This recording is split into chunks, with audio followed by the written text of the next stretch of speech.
পানি শুকিয়ে গেছে, ফসল নষ্ট হয়ে যাচ্ছে, এখন কি হবে?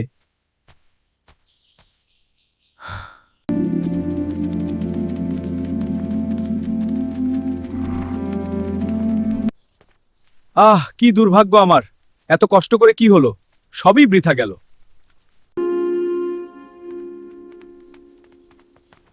তোমার কি হয়েছে?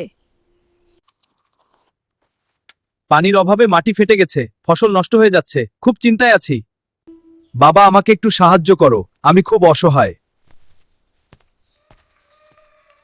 দাদু, এই নিন কিছু চাল। ধন্যবাদ মা, এটা ফেরত দিলাম। আপনাকে ধন্যবাদ। কি হয়েছে বাবা তোমার? মন খারাপ কেন? বৃষ্টি না হওয়াতে আমার ফসল নষ্ট হয়ে যাচ্ছে।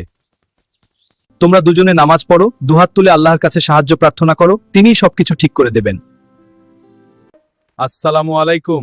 ওয়ালাইকুম আসসালাম। আবার আসবেন। ইনশাআল্লাহ। আল্লাহ, আমরা আপনার কাছে সাহায্য চাই, আমাদের জমি ও ফসল রক্ষা করুন। আমিন। এদিকে এসো, দেখো কালো মেঘ হচ্ছে। হ্যাঁ, আর গুড়ি গুড়ি বৃষ্টি পড়ছে। আরো ঘন হচ্ছে, দেখছো? হ্যাঁ, বৃষ্টি বাড়ছে।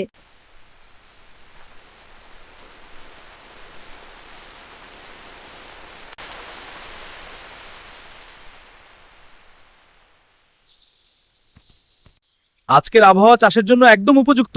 সাবধানে যেও, ফসল ভালো হোক। হ্যাঁ, নিশ্চিন্ত থাকো। আলহামদুলিল্লাহ, আমার ফসল পুনরায় আগের মতো হয়ে গেছে। আল্লাহ শুকরিয়া।